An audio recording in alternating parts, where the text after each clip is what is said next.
Quando abri aquele envelope que mudaria minha vida para sempre, o cheiro de papel velho e tinta barata invadiu minhas narinas como um presságio do que estava por vir. Eram 9 da manhã de uma terça-feira cinzenta de julho, em São Paulo, quando descobri que meu marido de 22 anos havia falsificado minha assinatura para tentar me roubar 2,5 milhões de reais. O barulho da chuva na janela do meu escritório no Itaim Bibi parecia uma trilha sonora perfeita para o que eu estava prestes a descobrir sobre Roberto, o homem que dormia do meu lado todas as noites e que eu achava que conhecia melhor do que a mim mesma. Documento tremia nas minhas mãos enquanto eu lia linha por linha o processo de dissolução de sociedade que ele havia movido contra mim, alegando que eu era apenas uma sócia fantasma na empresa que construí do zero. Minha empresa de importação de tecidos, que começou na garagem da casa da minha mãe lá em Osasco há 30 anos, agora valia mais de 5 milhões de reais. E aquele canalha queria metade de tudo. A audácia dele me deixou com uma sensação gelada no estômago, como se tivesse engolido um punhado de gelo. Roberto chegou em casa naquela noite com aquele sorriso falso que eu já deveria ter aprendido a desconfiar. O cheiro do perfume caro, que eu mesma havia comprado para ele no shopping Iguatemi, ainda estava forte quando ele me beijou no rosto, fingindo ser o marido amoroso de sempre. "Oi, amor, como foi seu dia?" perguntou com aquela voz melosa, enquanto afrouxava a gravata azul que combinava perfeitamente com os olhos mentirosos dele.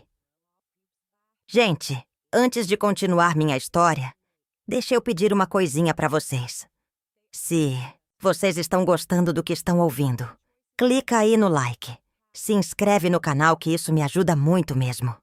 E comenta aí de qual cidade vocês estão me ouvindo. Adoro saber de onde vem o pessoal que acompanha essas histórias. Agora, vamos continuar porque essa história está só começando. "Normal", respondi, observando cada microexpressão no rosto dele. Roberto sempre foi bonito, daquele jeito que chama a atenção das mulheres na rua. Cabelo grisalho bem cortado, corpo ainda em forma aos 58 anos, roupas sempre impecáveis.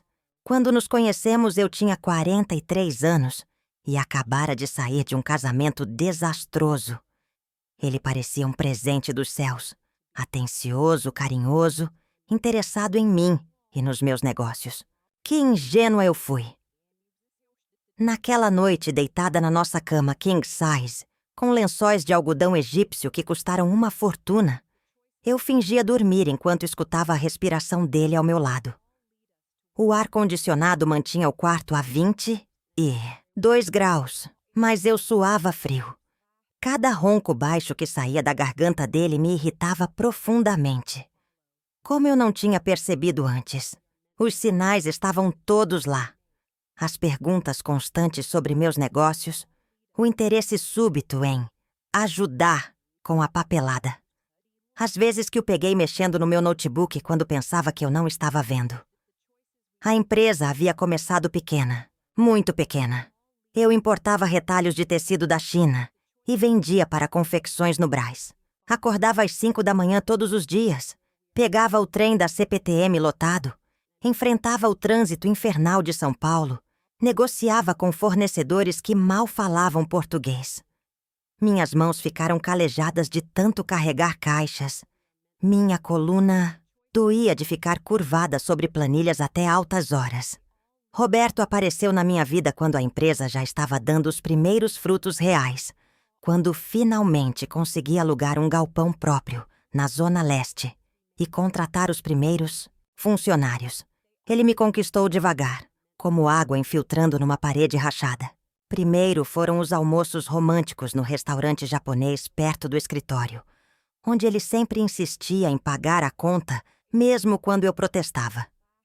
Depois vieram os fins de semana em Campos do Jordão, onde ele alugava pousadas charmosas e me fazia sentir como uma rainha. Roberto tinha essa habilidade de fazer uma mulher se sentir especial, desejada, protegida. Ele sabia exatamente o que dizer na hora certa. Como tocar meu braço quando eu contava sobre as dificuldades do trabalho.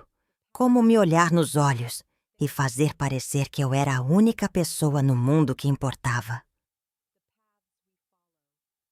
O casamento foi numa igreja pequenininha, em Santana, perto de onde eu cresci. Nada muito pomposo, porque eu sempre fui mais reservada. Roberto insistiu para fazer algo maior, mais luxuoso, mas eu preferi algo simples. Agora percebo que ele queria uma festa grande para marcar território, para mostrar para todo mundo que havia conquistado a empresária bem-sucedida. Na lua de mel em Florianópolis, ele foi o marido perfeito, atencioso, carinhoso, interessado em cada detalhe dos meus planos para expandir o negócio. Foi logo depois do casamento que ele começou a se envolver mais ativamente na empresa.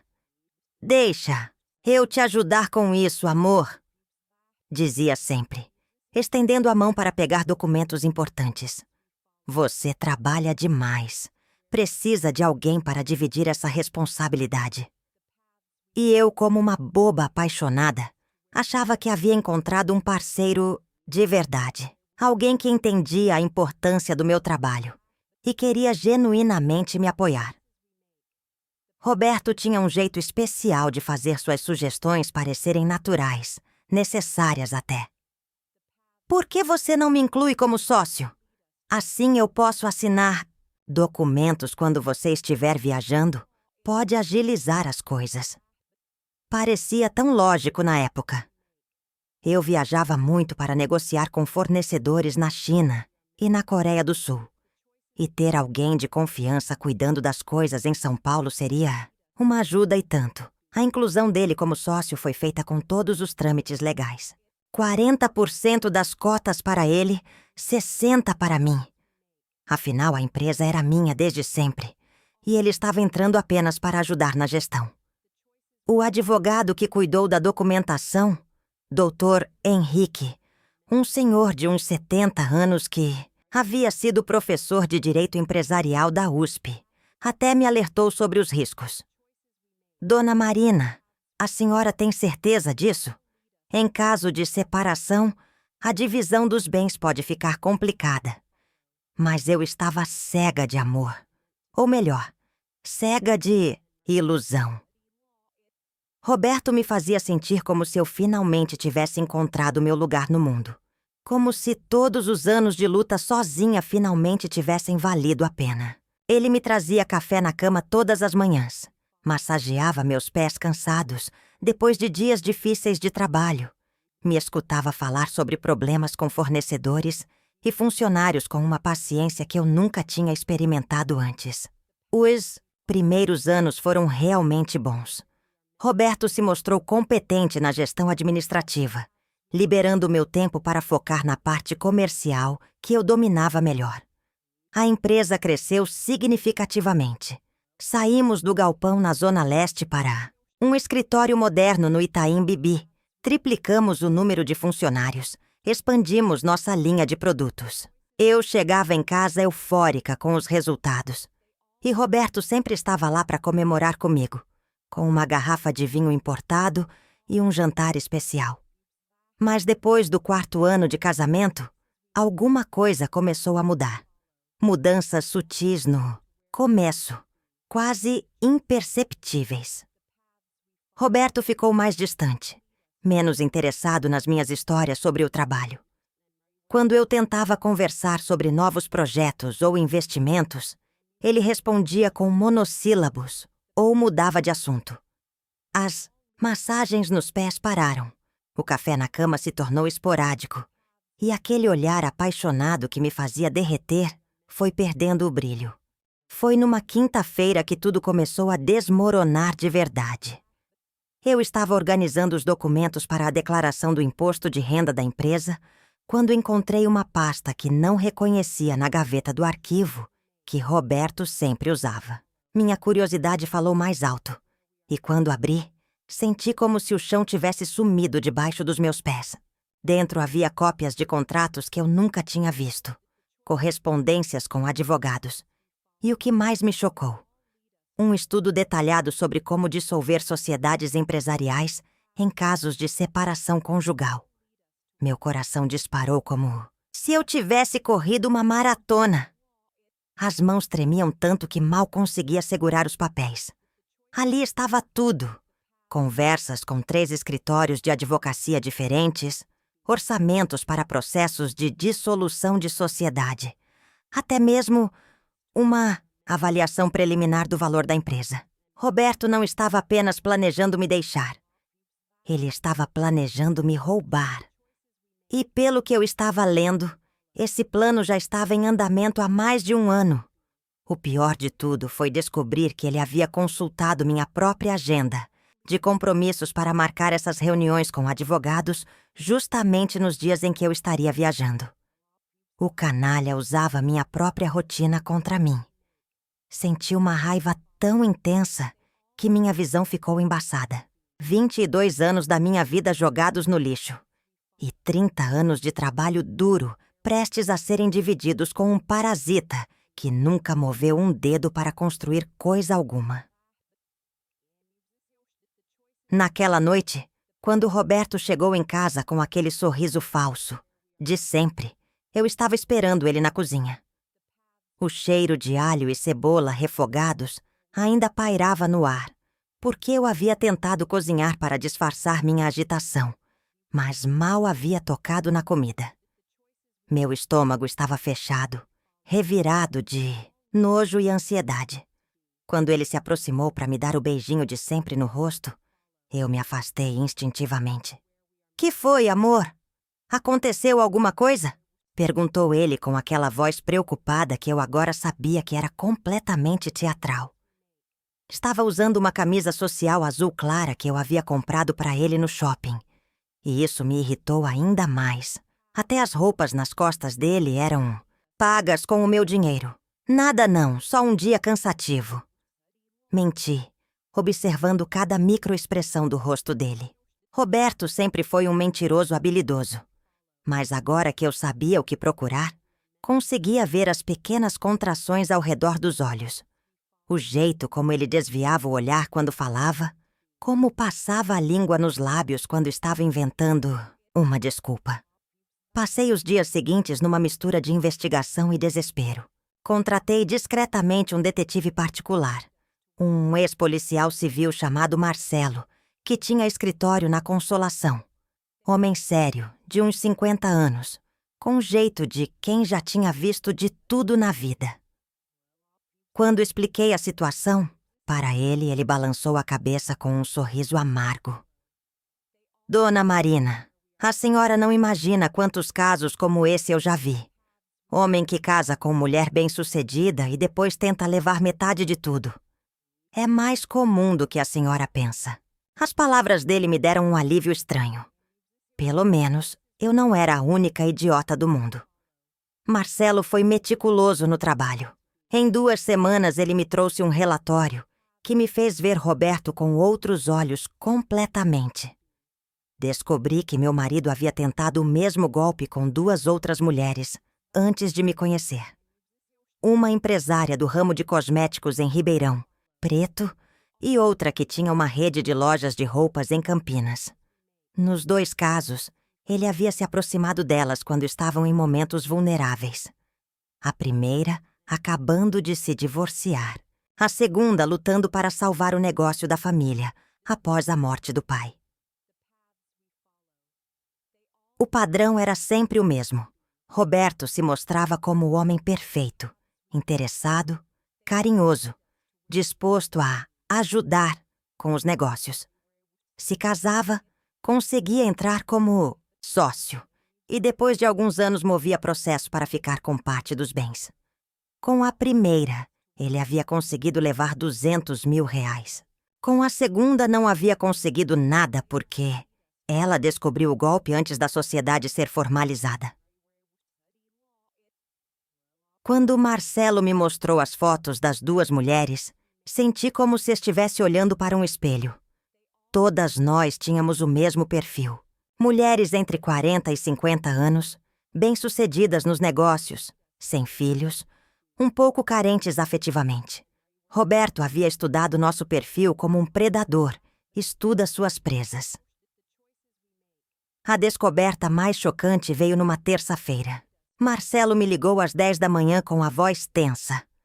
Dona Marina, preciso falar com a senhora pessoalmente. Tem uma coisa aqui que não dá para falar por telefone. Combinamos de nos encontrar numa padaria na Fradique Coutinho, longe do meu escritório e de casa. Quando cheguei lá, ele estava numa mesa no fundo, com um envelope pardo na frente dele.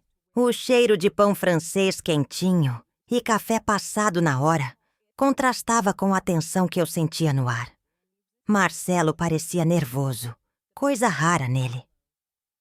Dona Marina, descobri algo sobre Roberto que a senhora precisa saber. Ele abriu o envelope e tirou uma série de documentos. Seu marido não é apenas um golpista. Ele tem uma segunda identidade. Meu mundo desabou pela segunda vez em 2 semanas.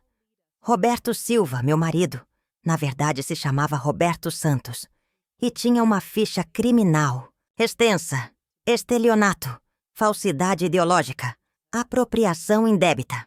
Havia passado 2 anos preso no início dos anos 2000 por aplicar golpes em viúvas idosas em cidades do interior paulista. Ele mudou o nome legalmente há 15 anos, explicou Marcelo, passando os documentos para mim. Conseguiu limpar a ficha usando alguns contatos que fez na cadeia. É um cara esperto, perigoso. A senhora teve sorte de descobrir antes que ele conseguisse levar tudo. Senti como se tivesse levado um soco no estômago. Minhas mãos tremiam enquanto eu folheava os documentos. Fotos de Roberto mais jovem sendo preso, depoimentos de outras vítimas. Tudo estava ali. O homem com quem eu dividia a cama há mais de 20 anos era um criminoso profissional. Naquela noite, Roberto chegou em casa cantarolando. Estava de bom humor, provavelmente porque achava que seu plano estava funcionando perfeitamente. Jantamos assistindo televisão, como fazíamos sempre. Mas eu mal conseguia engolir a comida. Cada garfada parecia cascalho na minha garganta. Amor, você está estranha esses dias.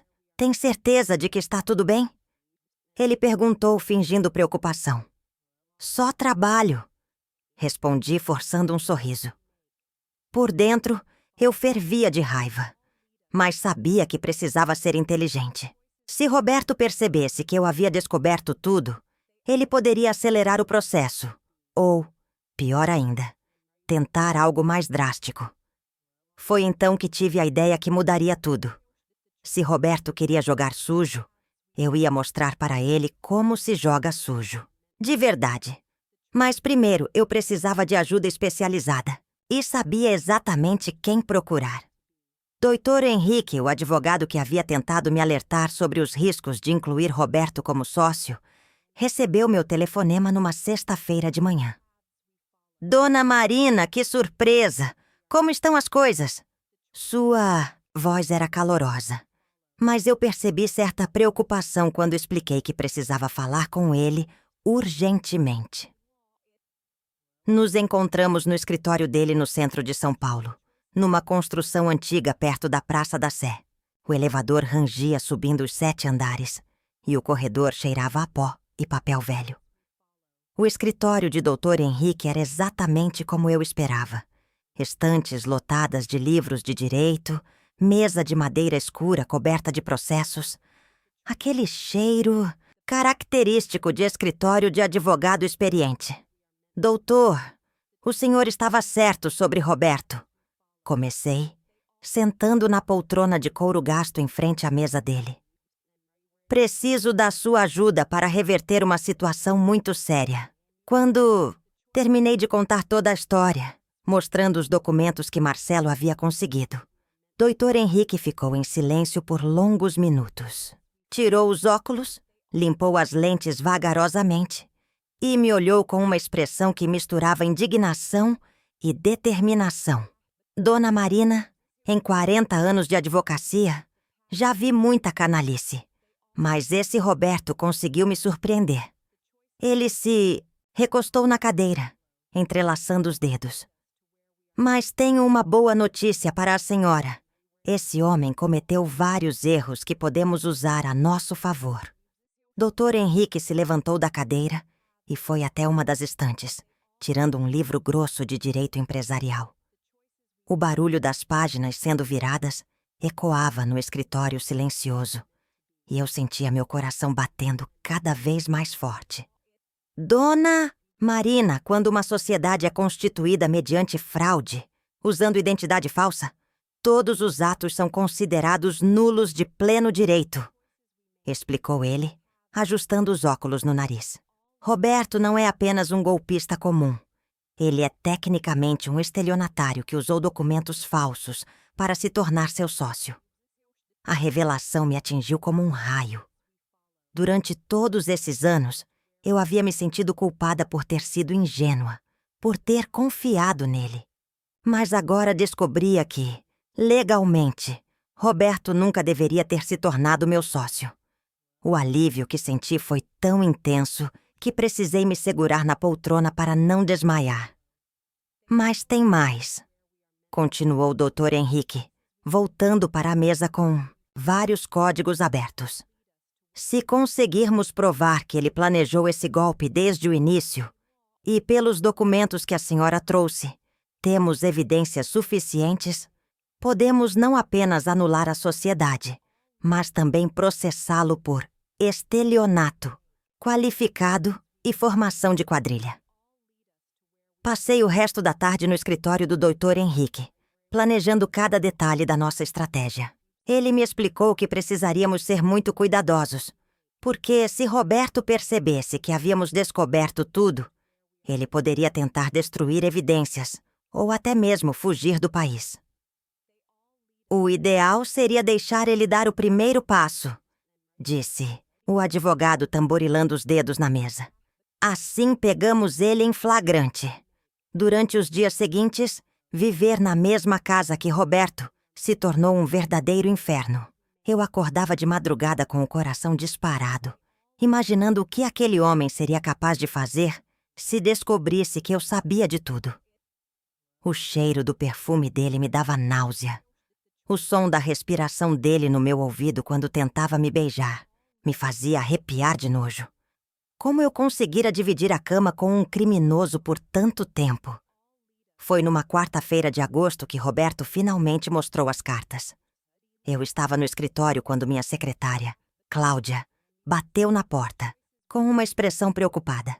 Dona Marina, chegou uma intimação para a senhora. Suas mãos tremiam quando me entregou o envelope do Tribunal de Justiça de São Paulo. Quando li o documento, senti uma mistura estranha de alívio e indignação. Roberto havia entrado com uma ação de dissolução de sociedade, alegando que eu era sócia apenas no papel e que ele era o verdadeiro responsável pelo sucesso da empresa. A petição inicial estava recheada de mentiras absurdas, que eu não participava das decisões importantes, que ele era quem realmente comandava. Os negócios, que eu era apenas uma figura decorativa que assinava documentos.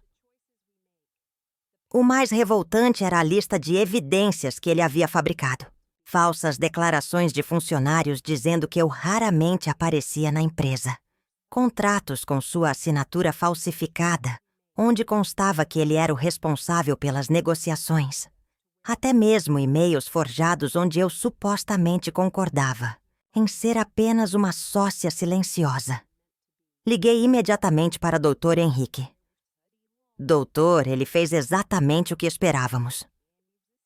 Minha voz tremia de emoção misturada com alívio. Agora temos ele na nossa mão. Perfeito, Dona Marina. Agora vamos preparar nossa resposta. E garanto que será uma resposta que esse Roberto nunca vai esquecer. Naquela noite, quando Roberto chegou em casa, ele estava diferente, mais confiante, quase arrogante. Nem tentou disfarçar o sorriso de satisfação quando me cumprimentou. Oi, amor. Como foi seu dia? A voz dele estava impregnada de uma falsidade que agora me deixava com vontade de vomitar.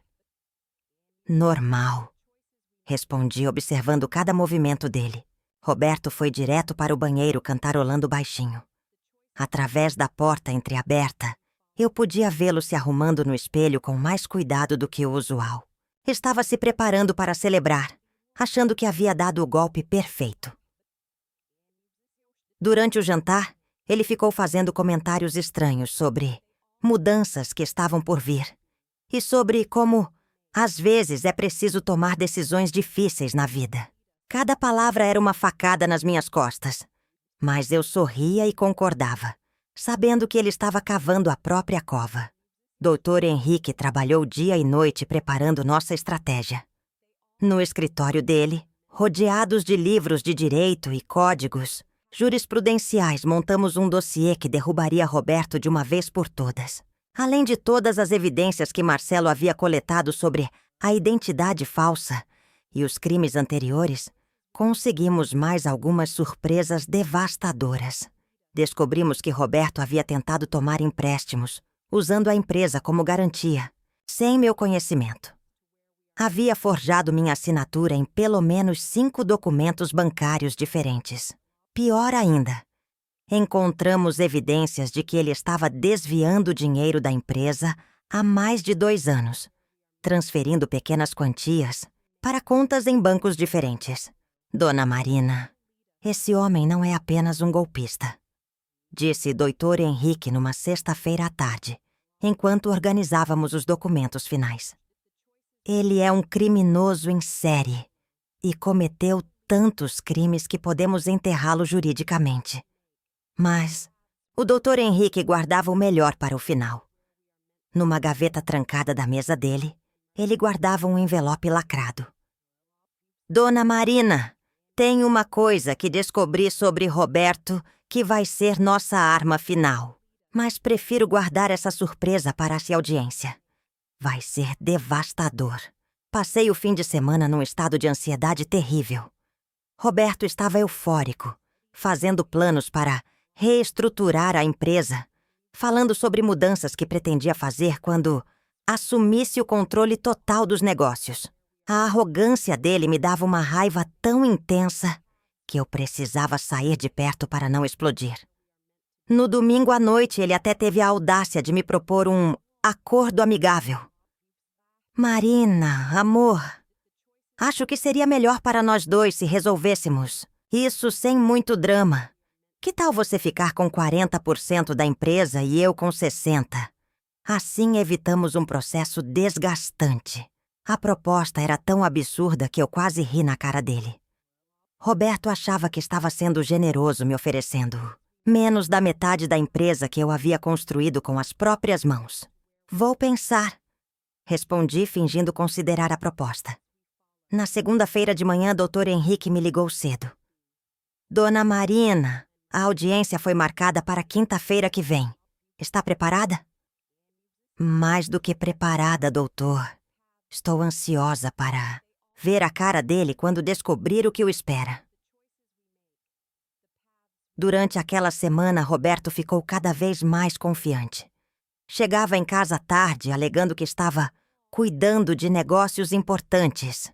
Pelo cheiro de perfume feminino que às vezes trazia nas roupas, eu desconfiava que ele já estava se preparando para a nova vida que planejava ter com metade do meu patrimônio. Na quarta-feira, véspera da audiência, Roberto fez questão de jantar em casa. Preparou uma massa que eu adorava, abriu uma garrafa de vinho caro, acendeu velas. Estava claramente celebrando antecipadamente. Marina, independente do que acontecer amanhã, quero que saiba que foi bom ter vivido esses anos. Com você, disse ele erguendo a taça num brinde cínico. Também foi interessante, Roberto. Muito interessante. Brinquei com ele segurando minha taça e pensando em como seria delicioso ver aquele sorriso falso desaparecer do rosto dele no dia seguinte. Naquela noite, deitada na cama ao lado dele, escutando sua respiração tranquila de quem dormia com a consciência em paz, eu sorri no escuro. Roberto não fazia ideia do furacão que estava prestes a cair sobre a cabeça dele. Em menos de 12 horas, toda a sua arrogância e confiança iriam se transformar em desespero e humilhação. Na quinta-feira de manhã, acordei às 5h30 com aquela sensação de frio na barriga que antecede os grandes momentos da vida. O cheiro do café que Roberto havia preparado, numa demonstração patética de ser o marido atencioso, me dava náusea. Ele estava cantarolando na cozinha, arrumando a gravata azul marinho que eu havia comprado para ele no Natal passado. A ironia era amarga. Ele usaria uma gravata paga com meu dinheiro para tentar me roubar. "Bom dia, amor. Dormiu bem?" perguntou ele, me dando um beijinho no rosto que me fez arrepiar de nojo. Suas mãos estavam ligeiramente trêmulas. Mesmo confiante, ele sabia que aquele era um dia decisivo. Dormi ótimo. Menti, tomando um gole do café amargo. "E você? Ansioso para hoje?" Roberto sorriu daquele jeito que eu agora sabia que era completamente falso. Um pouco tenso, mas confiante. "Acho que hoje vamos resolver essa situação de uma vez por todas."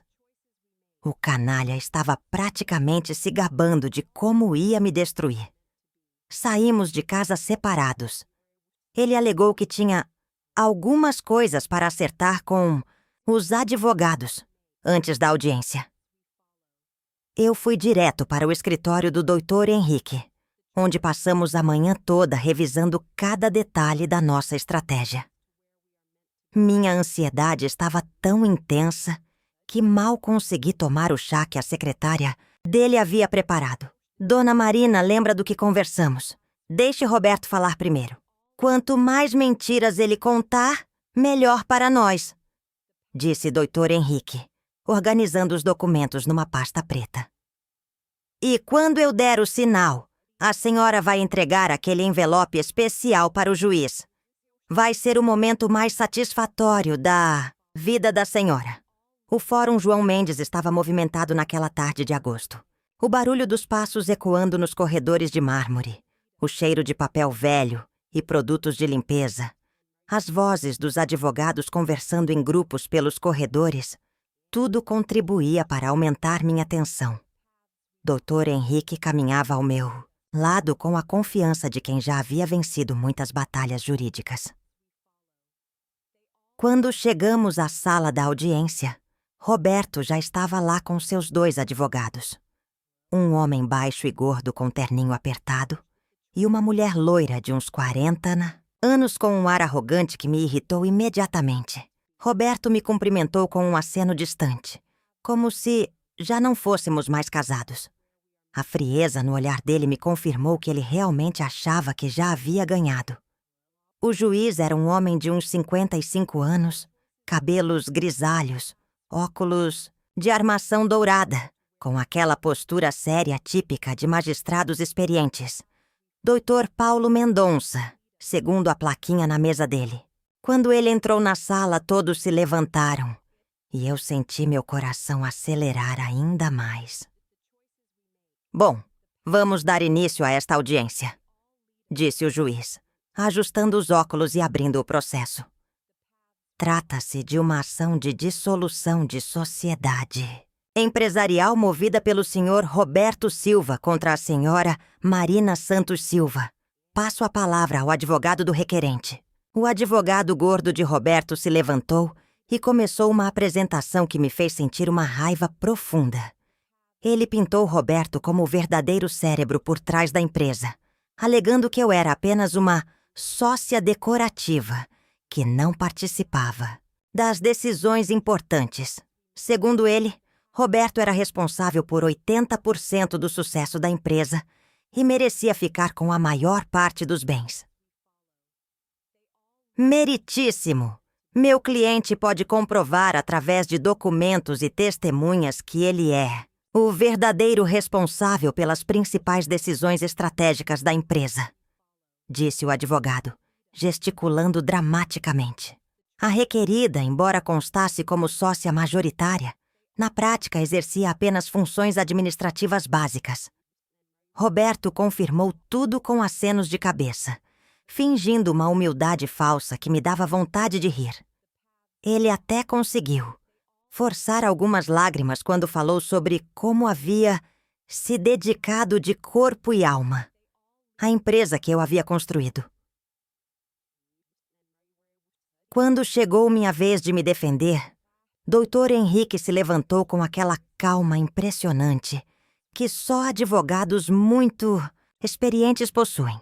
Meritíssimo, com a devida vênia. A versão apresentada pela parte contrária não passa de uma encenação elaborada para encobrir crimes muito mais graves. O juiz arqueou as sobrancelhas, claramente interessado. Roberto e seus advogados trocaram olhares preocupados. Pela primeira vez, percebi uma rachadura na confiança deles. Em primeiro lugar, continuou o Dr. Henrique, gostaria de esclarecer que o requerente não é quem diz ser. Ele entregou ao juiz uma pasta com documentos. Roberto Silva é, na verdade, Roberto Santos, condenado por estelionato e falsidade ideológica, que mudou de nome para aplicar golpes em empresárias bem-sucedidas. A reação foi imediata. Roberto ficou branco como papel. Seus advogados começaram a sussurrar nervosamente entre si, e o juiz franziu a testa enquanto examinava os documentos. O silêncio na sala era tão tenso que dava para ouvir o tic-tac do relógio na parede. Além disso, meritíssimo, continuou o Dr. Henrique, temos evidências de que o requerente forjou a assinatura da requerida em diversos documentos bancários, desviou dinheiro da empresa e planejou este golpe desde antes do casamento.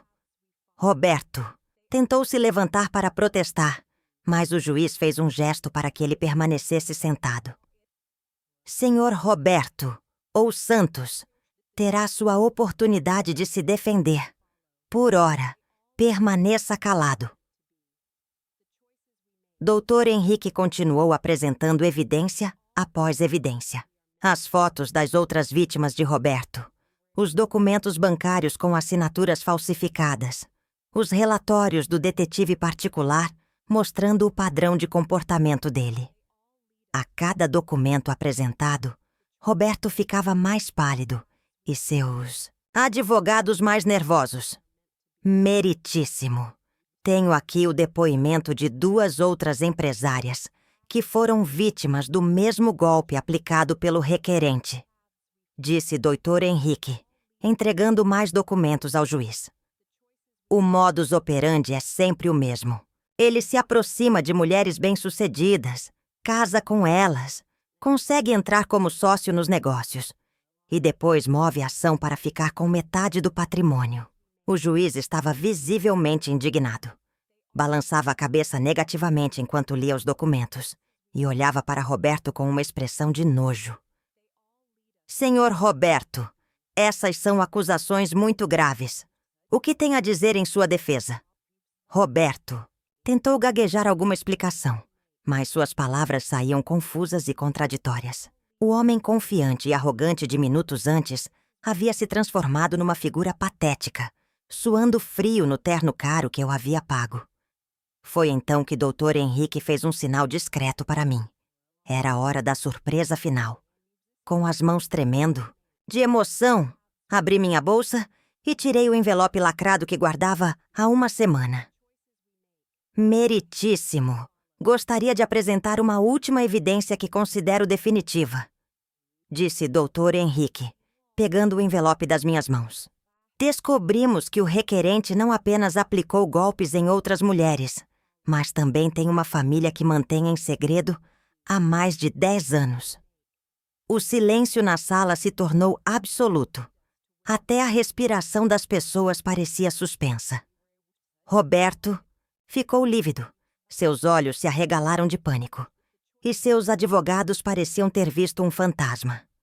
Dr. Henrique abriu o envelope e tirou uma série de fotografias e documentos. O requerente é casado civilmente com uma mulher chamada Carla Santos, há 15 anos, com quem tem 2 filhos menores de idade. Jamais se divorciou dela, o que torna seu casamento com minha cliente tecnicamente inválido. A bomba havia explodido. Roberto tentou se levantar novamente, desta vez com um desespero evidente. Mas cambaleou e teve que se apoiar na mesa. Seus advogados estavam em pânico total, sussurrando furiosamente entre si. O juiz examinou as fotografias com uma expressão de incredulidade e indignação crescente. Nas fotos, Roberto aparecia em situações familiares com uma mulher morena e 2 crianças, fazendo churrasco no quintal de uma casa em Santo André, na praia em Guarujá, em festas de aniversário. Era óbvio que se tratava de uma família real, não de uma farsa. Havia também documentos comprovando que ele pagava pensão alimentícia e que constava como pai nas certidões de nascimento das crianças. Além disso, continuou o Dr. Henrique, implacável. Temos aqui extratos bancários mostrando que o requerente usava dinheiro desviado da empresa de minha cliente para sustentar essa família paralela. Durante todos esses anos, ele manteve 2 lares às custas do trabalho de Dona Marina.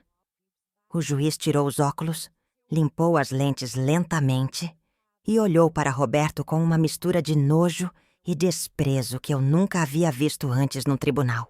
Senhor Roberto, ou Santos, ou seja lá qual for seu verdadeiro nome, em 30 anos de magistratura, raramente presenciei uma farsa tão elaborada e cínica.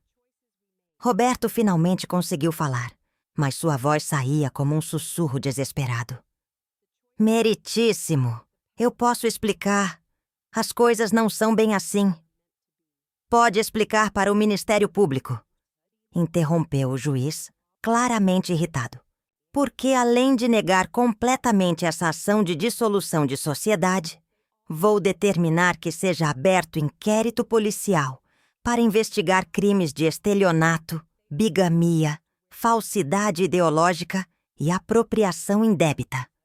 A satisfação que senti naquele momento foi indescritível. Durante mais de 20 anos, Roberto havia me enganado, usado, humilhado.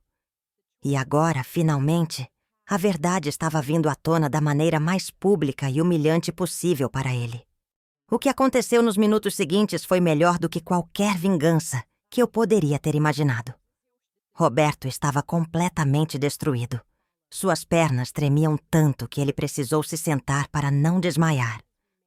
O homem arrogante que havia saído de casa pela manhã achando que ia me roubar havia se transformado numa figura patética, suando frio e balbuciando desculpas incoerentes. Meritíssimo, por favor, deixe-me explicar. Tentou Roberto mais uma vez, mas sua voz saía embargada. Eu posso provar que... Não há nada para explicar, cortou o juiz com uma firmeza que fez toda a sala se arrepiar. Os documentos são claros. O senhor é um estelionatário reincidente que se casou com a requerida usando identidade falsa, forjou documentos, desviou dinheiro e ainda mantinha uma família paralela. É um dos casos mais graves de má-fé que já vi nesta vara. Doutor Henrique se aproximou de mim e sussurrou. Agora vem a melhor parte, Dona Marina. Ele estava certo. O juiz não havia terminado. Além de negar integralmente a ação movida pelo requerente, continuou o magistrado, folheando os autos. Determino que seja feita uma auditoria completa na empresa para calcular exatamente quanto foi desviado. O senhor Roberto Santos deverá ressarcir integralmente todos os valores, com juros e correção monetária. A advogada loira de Roberto tentou intervir. Meritíssimo, com a devida vênia. Meu cliente gostaria de... Sua cliente, doutora? Interrompeu o juiz com ironia.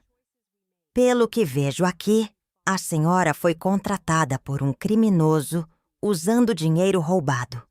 Sugiro que reavalie seus honorários. A humilhação na cara daquela advogada arrogante foi um bônus. Inesperado. Ela ficou vermelha como um pimentão e não conseguiu falar mais nada. O advogado gordo ao lado dela parecia querer se esconder embaixo da mesa. Mas o juiz ainda não havia terminado. Determino também que seja expedido ofício para a Receita Federal investigar sonegação fiscal, já que o requerente claramente não declarava os valores desviados como renda, e ofício para o Ministério Público para abertura de inquérito por bigamia, estelionato e formação de quadrilha. Roberto desabou completamente na cadeira. Lágrimas escorriam pelo rosto dele, mas desta vez eram lágrimas reais de desespero. Não as lágrimas falsas que ele havia tentado usar para me enganar durante anos. Toda aquela confiança arrogante havia evaporado, deixando apenas um homem destruído, que finalmente estava pagando por seus crimes. A sociedade empresarial fica dissolvida imediatamente, prosseguiu o juiz, com todas as cotas retornando à requerida, já que foram obtidas mediante fraude. O senhor Roberto Santos não tem direito a absolutamente nada do patrimônio da empresa. Quando o juiz bateu o martelo, senti como se um peso gigantesco tivesse saído das minhas costas. 22 anos de mentiras, manipulação e roubo haviam sido expostos da maneira mais pública e humilhante possível. Roberto estava arruinado, financeiramente, juridicamente e moralmente. Saímos da audiência em silêncio. Roberto mal conseguia caminhar, apoiado pelos seus advogados que claramente queriam distância dele o mais rápido possível. Na escadaria do fórum, Dr. Henrique me abraçou com o carinho de um pai. Dona Marina, em 40 anos de advocacia, essa foi uma das vitórias mais satisfatórias da minha carreira, disse ele com os olhos brilhando de emoção. Esse Roberto vai amargar muitos anos na cadeia. Doutor, como o senhor descobriu sobre a família dele? Perguntei, ainda processando tudo o que havia acontecido. Dr. Henrique sorriu com malícia. Lembra que eu disse que tinha guardado uma surpresa especial? Mandei investigar todos os documentos que Roberto havia apresentado quando se tornou seu sócio. Descobri que ele usava 2 CPFs diferentes, um com cada nome. Foi só seguir o rastro financeiro do CPF verdadeiro que encontramos a família em Santo André. Nos dias seguintes, a história se espalhou pelo meio empresarial de São Paulo como rastilho de pólvora. Roberto não era desconhecido no meio. Havia tentado se aproximar de outras empresárias, mas nunca havia conseguido ir tão longe quanto comigo. Muita gente que conhecia nossa história ligou para me parabenizar pela coragem de enfrentá-lo. A auditoria na empresa revelou que Roberto havia desviado quase R$800 mil ao longo dos anos, dinheiro que ele usava para manter a família paralela e financiar seu estilo de vida luxuoso. Descobrimos também que ele havia tentado fazer empréstimos consignados usando meu nome como avalista, felizmente sem sucesso. 2 semanas depois da audiência, Roberto foi preso em flagrante, tentando vender o carro que estava no nome dele, um BMW que eu havia financiado, para conseguir dinheiro para fugir. A polícia o encontrou na rodoviária do Tietê, com uma mala cheia de roupas e documentos falsos. O desespero havia tomado conta dele completamente. Carla, a verdadeira esposa dele, me procurou 1 mês depois. Era uma mulher simples que trabalhava como cozinheira numa escola municipal em Santo André. Quando soube de tudo que Roberto havia feito, ela ficou devastada. Não apenas pela traição, mas por descobrir que o dinheiro que ele trazia para casa vinha dos meus bolsos. Dona Marina, eu juro que não sabia de nada, disse ela chorando no meu escritório. Roberto me falava que trabalhava numa empresa de importação, mas nunca imaginei que fosse a empresa da senhora. Pensei que ele era funcionário. Senti pena daquela mulher. Como eu, ela havia sido vítima da lábia e das mentiras de Roberto. A diferença é que ela havia sido enganada sobre quem ele realmente era, enquanto eu havia sido enganada sobre suas intenções. Decidi ajudá-la com uma quantia para que pudesse recomeçar a vida com os filhos. O julgamento criminal aconteceu 6 meses depois. Roberto foi condenado a 8 anos de prisão por estelionato qualificado, falsidade ideológica, bigamia e formação de quadrilha. Durante o julgamento, ele tentou mais uma vez me convencer de que havia me amado de verdade, que tudo havia começado como um golpe, mas que depois ele se apaixonara por mim de verdade. Marina, por favor, você precisa acreditar que meus sentimentos por você eram verdadeiros, implorou ele durante seu depoimento. Estava mais magro, com a aparência descuidada de quem havia passado meses na cadeia. Eu errei, mas o amor que senti por você foi real. Olhei nos olhos dele e senti nada. Nem raiva, nem pena, nem saudade. Roberto havia se tornado um estranho para mim. Alguém que eu havia conhecido durante mais de 20 anos, mas que nunca existiu de verdade.